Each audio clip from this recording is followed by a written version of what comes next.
Hello, how is everyone doing? I am one Sir Grove. This is C4CW casting 495 celebrities worldwide.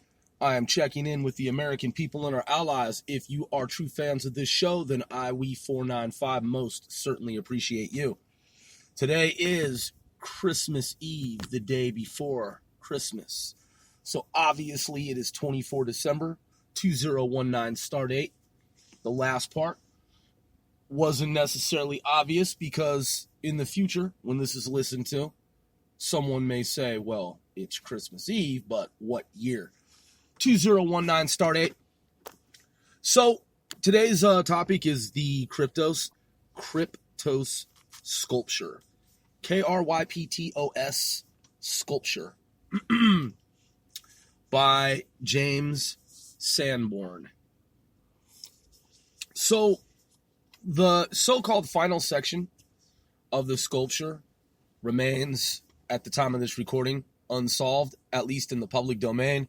Perhaps the government, that is NSA, CIA, other agencies, someone somewhere in U.S. intelligence, has decoded the final, quote, air quotes, final section.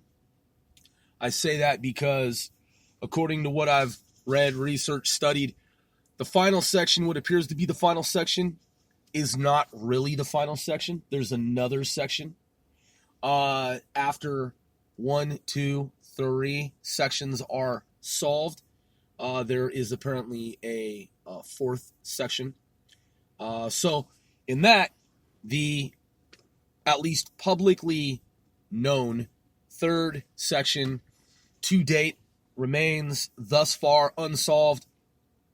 But again, as stated, there is apparently, based on the 3 sections, once the 1, 2, 3 sections are solved, there's actually technically a fourth unsolved section, if what I am reading and have researched is correct. It's been, decades now since Jim Sanborn, i.e. James Sanborn, created Kryptos, which is said to be somewhere on CIA grounds, at CIA campus. Now, from photographs, one can see that there appears to be,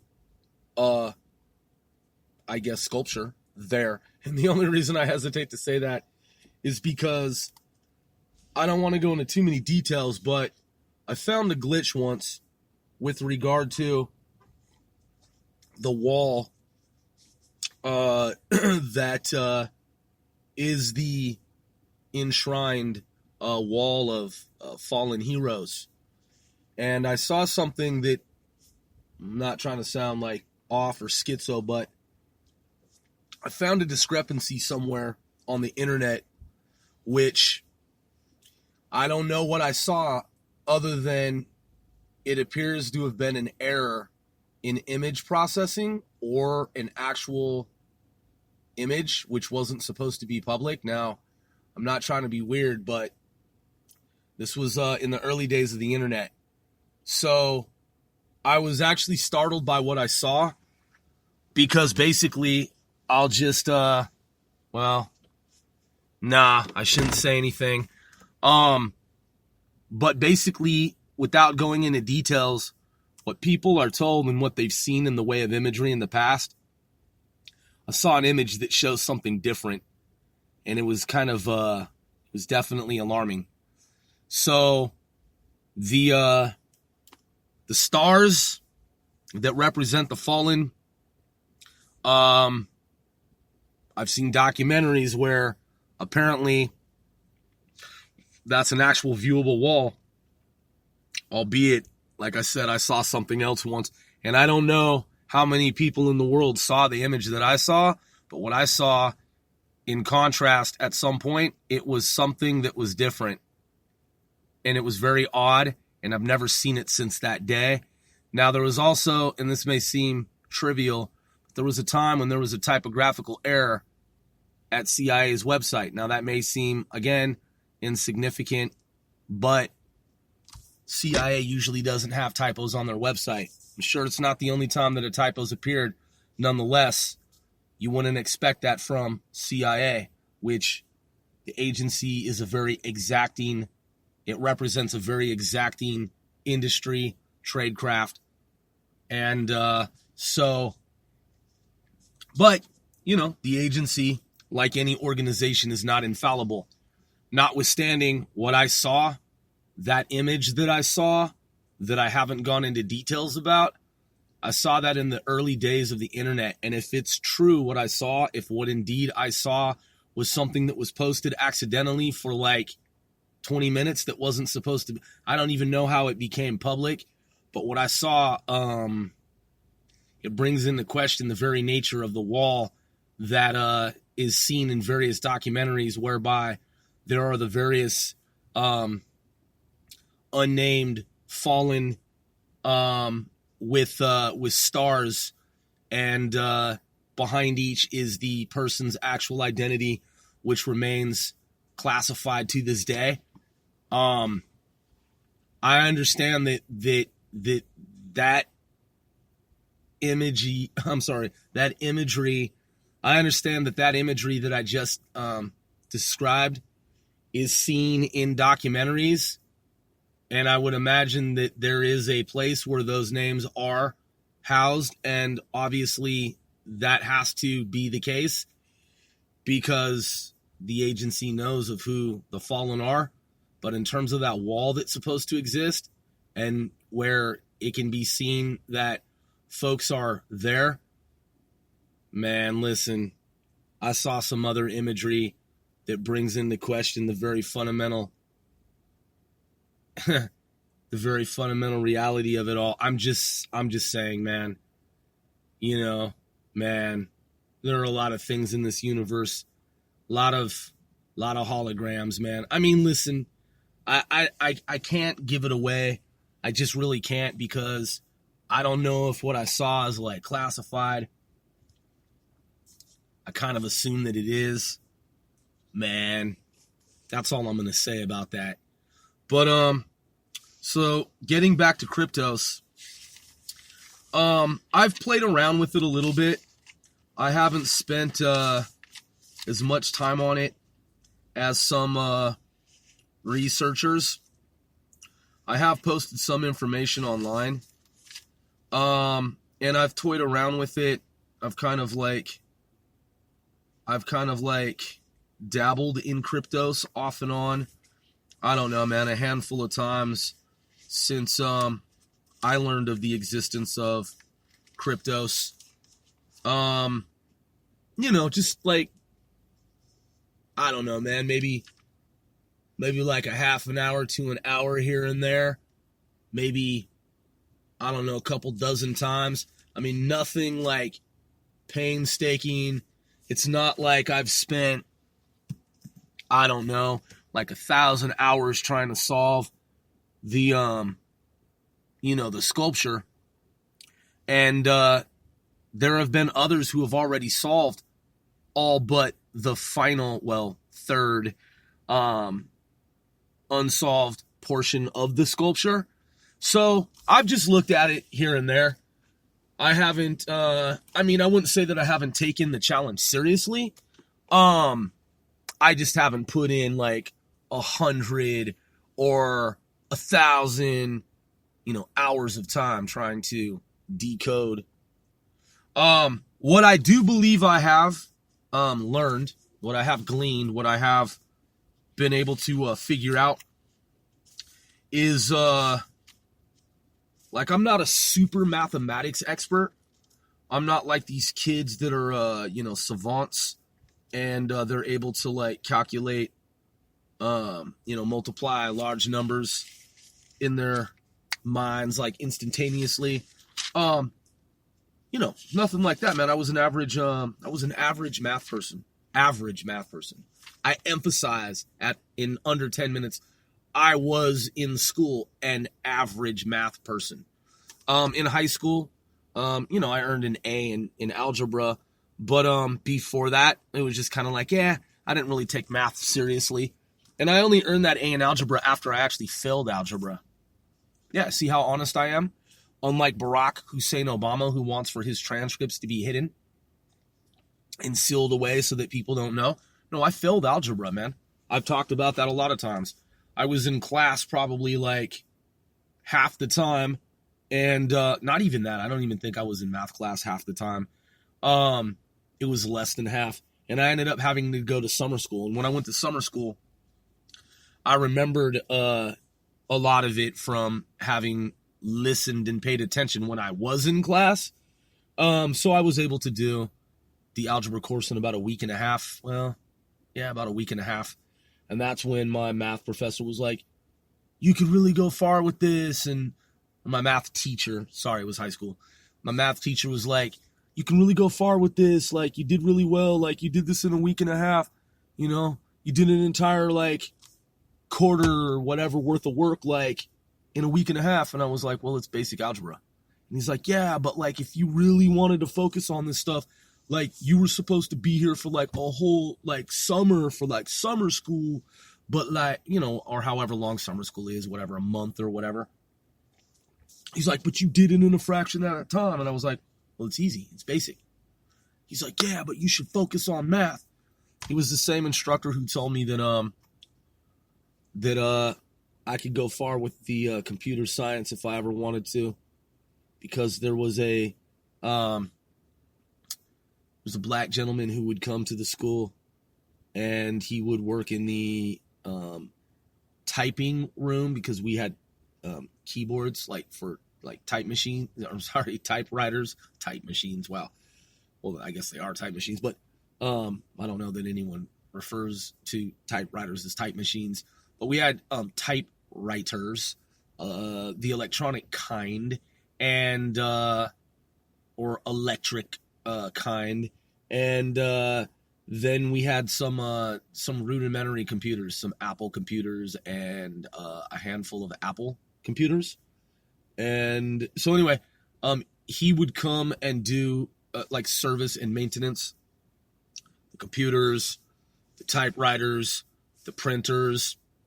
There was like a little server room, like a little, like, old school, like, server, like, closet. And he knew how to do all that stuff. And he was always, like, very well groomed and very well dressed, like professional attire, like men's, you know, jacket, tie, and like quite dapper and not overly dressed and very, like, low key. And he'd just come in and, you know, like, he would leave after some time. And there were a couple of times where I would be in the computer room, like, after school, and I'd, like, see him, and he would just be, you know, like, very cordial and just kind of like, hey, how you doing? I'd be like, oh, hey, how are you? And, you know, and it was just, like, very brief. But he seemed like a really nice dude, you know, and very humble and very technologically savvy, especially for the early 1990s. We're talking about the year, like, 1991. 91. Like, right after the year 1990. So we had just gotten out of the 80s. That's how long ago it was. And there was no internet back then. No high-speed internet.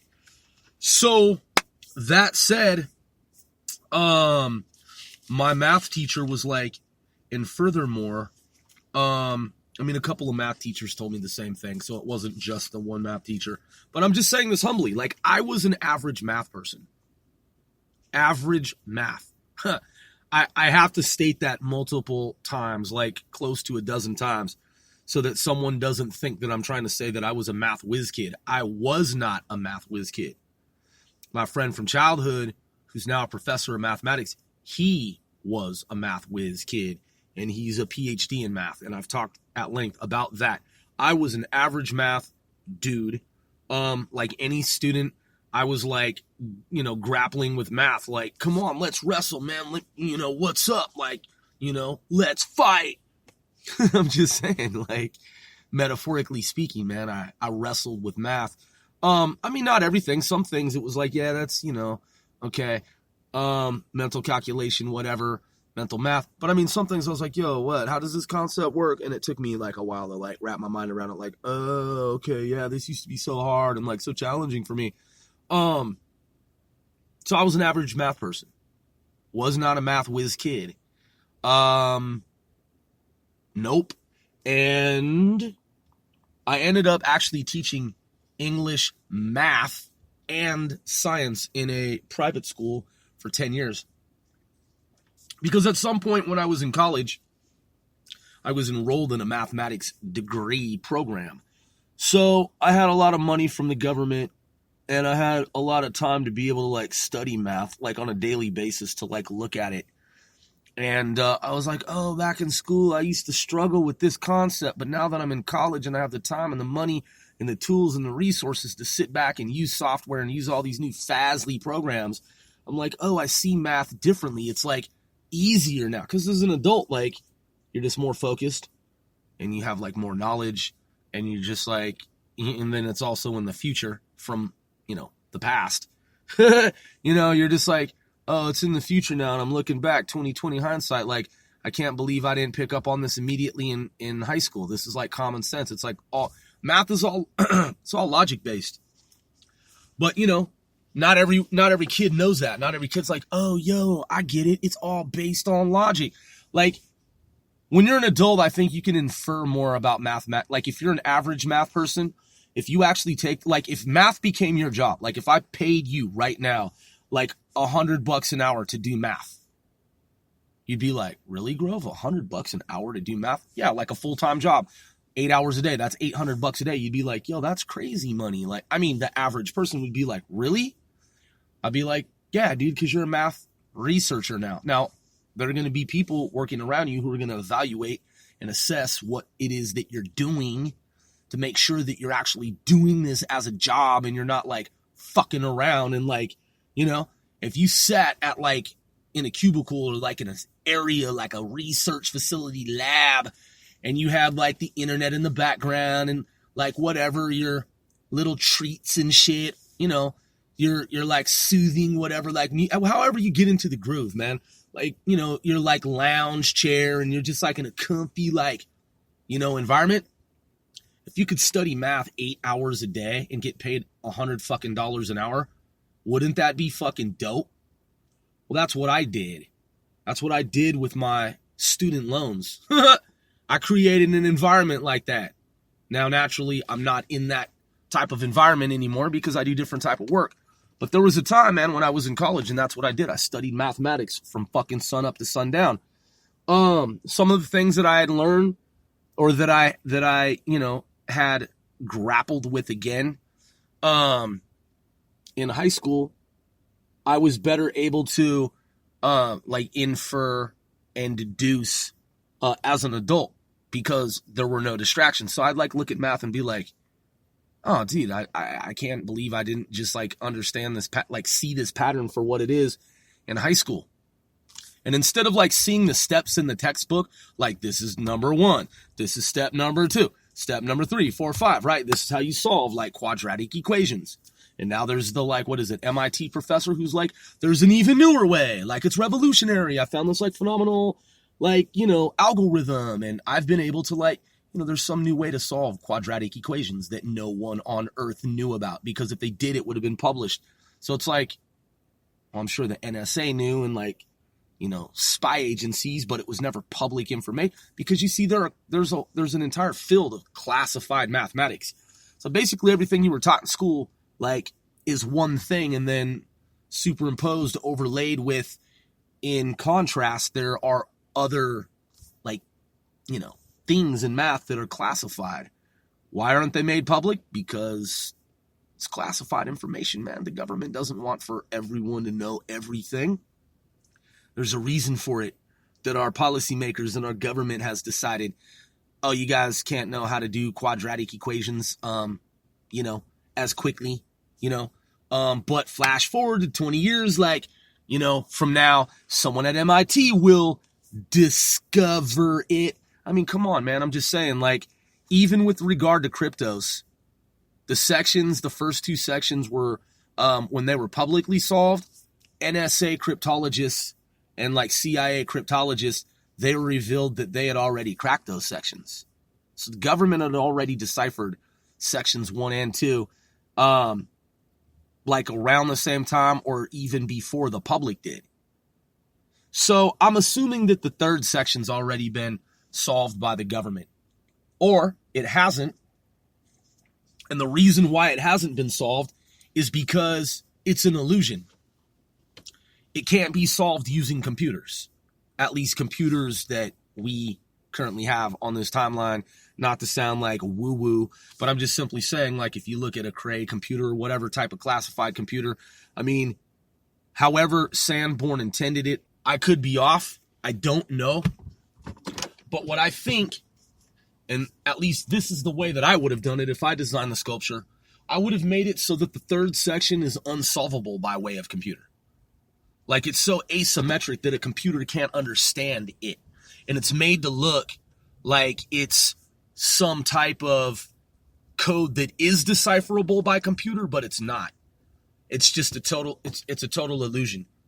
So anyway, what I do believe, in addition to that, is that, and this is going to sound contradictory, but I'm just saying this for the official record, and that's why I decided to podcast about this.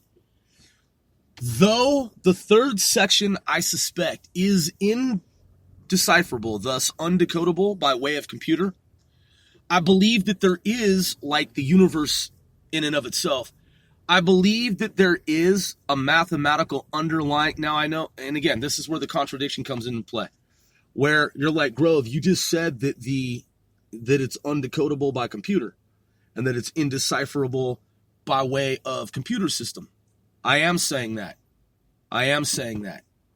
Albeit, there is some numerical underlying pattern. There's an underlying mathematical pattern that is revealed. And I believe that, at least to some degree, I have seen that is observed what that mathematical pattern is. And I actually have sent that information to colleagues, and I said, look at this. Now listen. It's based on the hint that James Sanborn published. So Berlin Clock, which was one of the previously unsolved sections of Kryptos, in that third and air quotes final section, he gave a hint. He provided a clue, and it was Berlin Clock. Now, I kind of think he was giving away a little much, man. Like, I believe he was giving away a little too much. And go ahead, man. There's enough room for you to go through here. Bro.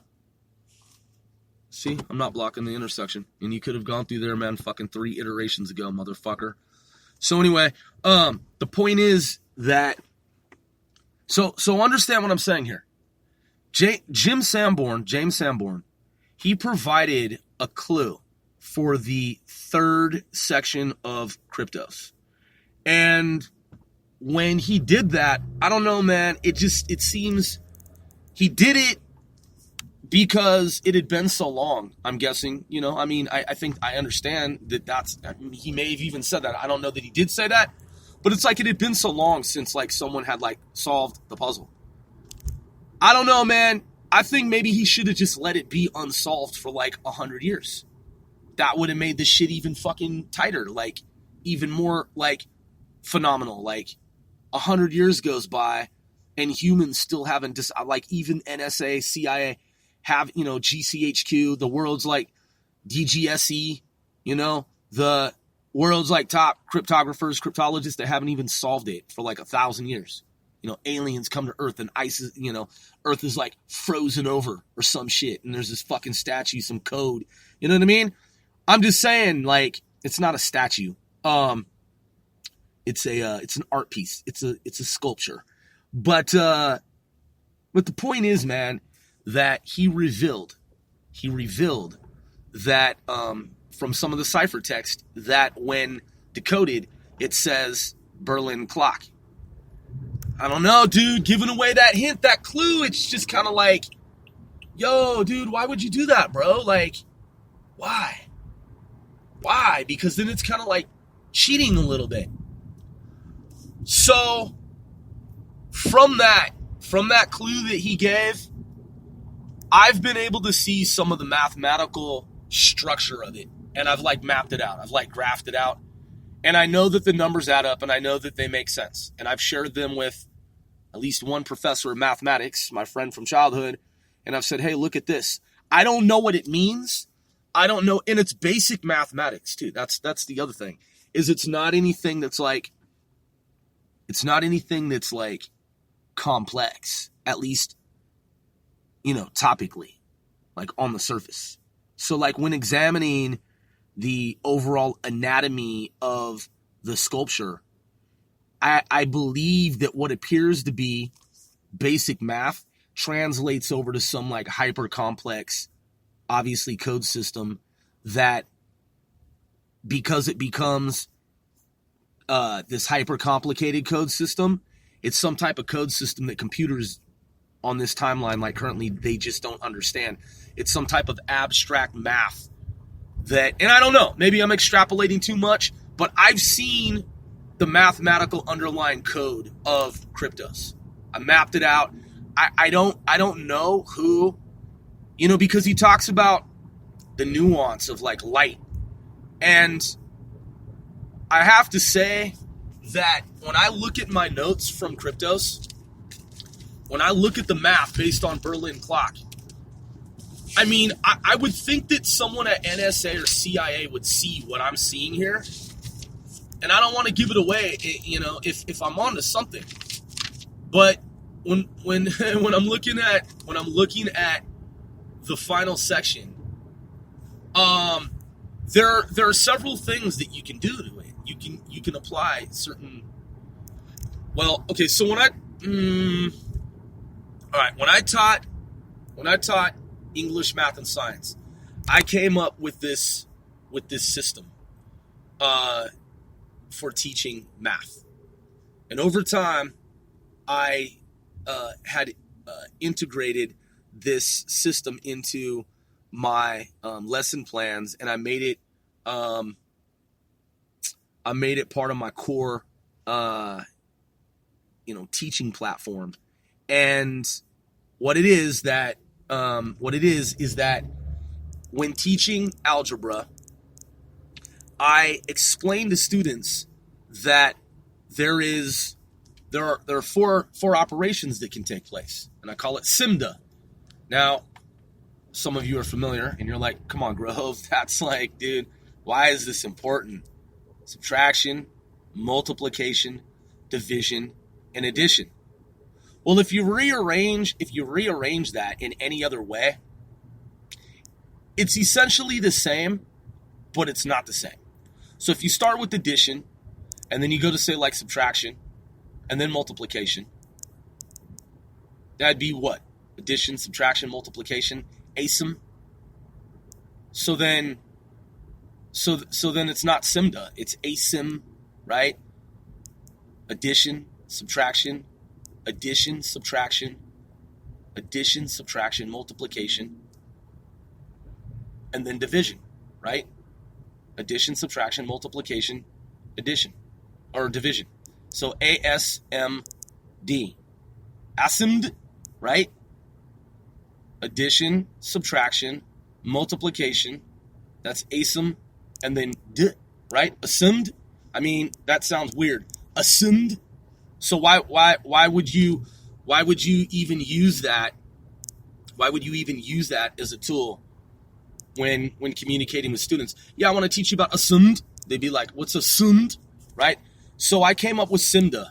Of all the different ways in the combinatorial mathematics of it all that you can present that information to students, SIMDA, SMDA, subtraction, multiplication, division, addition, it just seemed to work the best. So it's the same with regard to the sculpture. It seems that the final section is a basic math code, the way that it's arranged, but that basic math code, kind of similar to like, I guess, cellular automata, it becomes something that is hyper complex when I want to say multiplied together. So on the surface, you have this basic, I'll just go ahead and say, without giving it away, addition. Like you have this basic like string of like additions. So like one addition after another. So successive or consecutive additions. So repeated additions, like integration, right? Again, I'm not going to say exactly what it is that I've seen, but anyone who's followed Kryptos, when it's finally solved, they'll be like, yo, Grove, you were correct about that. And I'll be like, yeah, I know. And I'm not even bragging or boasting. I know that the math that I'm looking at, I did it by hand and I know that it's correct. I'm trying to figure out how to apply it to, to be able to unravel, that is, see other pieces of information undecoded. And I don't know how successful I'll be in that, but I know that the math adds up. And I have the notes and I've published some of the information so it can be seen. Now, anyone looking at my notes, they'll be able to see what I've done. I know the math is correct. I've like triple, quadruple checked it. And I mean, you can see it. It's actually basic. The thing is I don't know how many people in the world would look at the code and say, okay, of all these different operations that could take place, this is how we need to proceed. This is the approach. This is what we need to do here. I wouldn't say that I guessed. I just kind of inferred that. I mean, I played around with it and I started to see a pattern. And I thought to myself, well, wait, hold on. Well, what if I do this? What if I do this? What if I do this? And then all of a sudden, that revealed more of a pattern. And I'm like, wait, hold on. So this that I'm seeing, if I perform this operation and then perform this operation again, and then it worked out a third time, and then I'm like, all right, well then let me see if I can do it again on a second line. And then I did it on the second line, and then I did it on a third line. And I was like, yo, this isn't a coincidence. At that point, I knew that it wasn't random. I knew that it wasn't a coincidence. So I have the underlying, it has to be the underlying key. It has to be. I've published the information. I've looked. I don't know that people looking at it even know what it is. Here's the key right here. I can see the key. I have 1, 2, 3, 4, 5, 6. Hold on. Give me some time to explain this. So I know there's some people out there like grinding their teeth, man, and they're like seething. I made a mistake. Listen, there are 4 sections. I just looked it up. There are four sections. 1, 2, 3 of them have already been solved. Like I said, I've been very clear. Look, I made the mistake. It's my error.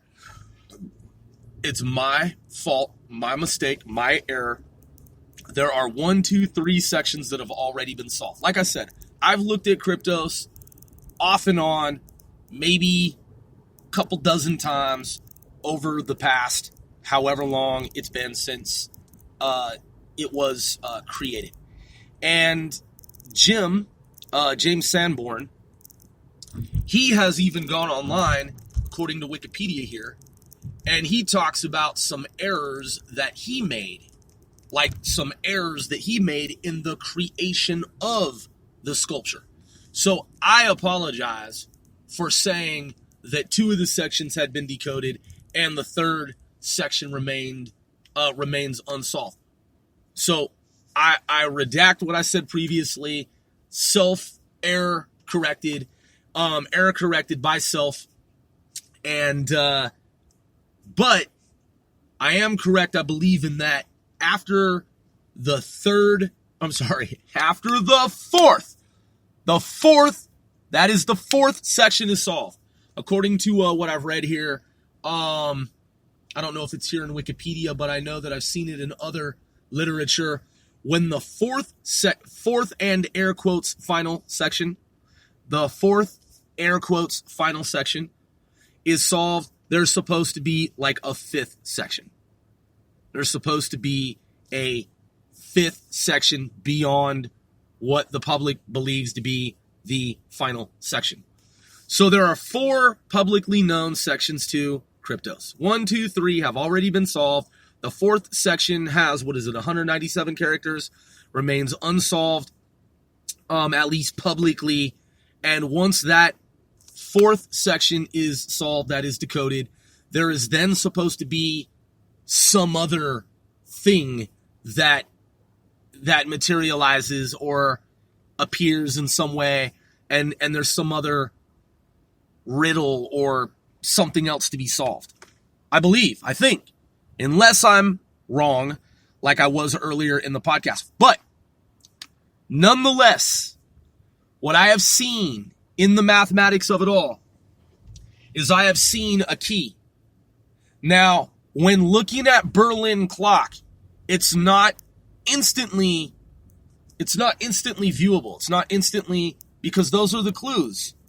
That is the clue that James Sanborn came forward and provided. He said, look, let me help you folks, like Berlin clock. And I was like, wow, why would you do that? I mean, that's kind of like giving it away. From that, I have been able to see and deduce the mathematics, at least on some level, behind that revelation. And this is true because I know when I have performed calculations, when I have done the computational mathematics, when I have done the computation, performed the computation, when I've done the math, there is a mathematical pattern, and I know what that mathematical pattern is, but I don't know how to apply it currently to solve the fourth section. And I can show you, like, mathematically what it looks like. Now, can someone from NSA, CIA take that key and apply it? Well, of course they could. That's why I assume that the government's already cracked the code. I assume that someone at NSA, CIA has already seen what I've seen. Yeah. And I'm trying to explain. I said I was going to keep this under 35 minutes, but I've gone beyond that. I want to explain what I have seen so that it is known that what I have seen is genuine. It is legitimate. It is for real. It does make sense. Cryptologists will ultimately say, yeah, Grove, you're correct. This math that you've seen is absolutely correct. Because I know it is. I mean, okay, so look, it goes like this. It's a stair-step pattern. It starts at 5 and it counts backward. 5, 4, 3, 2, 1. And then under that staircase, there are, let's see, there's a level 1, level 2, level 3, level 4. So the staircase represents 4 levels.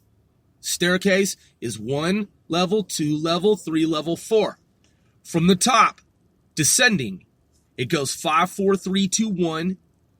And then under the stairs, 2 levels under the stair, well, not 2 levels under the stairs, under the bottom 2 levels of the stairs. So the base level and then 1 up, it goes 3 and 1. And I know those maths. I know that mathematics. I know that this pattern is correct because I've seen it repeat. It's a repeating pattern. So again, it goes, in see, it's simple, right? 5, 4, 3, 2, 1. And then under the stairs, it goes 3, 1. Okay? It goes 3, 1. So cryptologists in the future will say, Growth, this is true. This is correct. And I figured this out based on the clue that James Sanborn gave. So I'm an average math dude. I'm just an average math guy. And I've just played around with the puzzle off and on, here and there. And it wasn't until James Sanborn provided the clue that I was able to even deduce the mathematics behind it. So I didn't do it without the clue given. So it's not like something that I've done that's exceptional. I mean, it's just observable. I mean, if you play around with some numbers and you look at Berlin clock and you start to apply, I mean, you have to, I guessed, it's like trial and error. So it's not like it just like stood out. I had to play around with some basic mathematics before the pattern emerged. Now, I don't know again how to take this staircase pattern currently. I currently don't know how to take this stair step pattern 5, 4, 3, 2, 1. And I know you're kind of like, come on, Grove, how can it be that?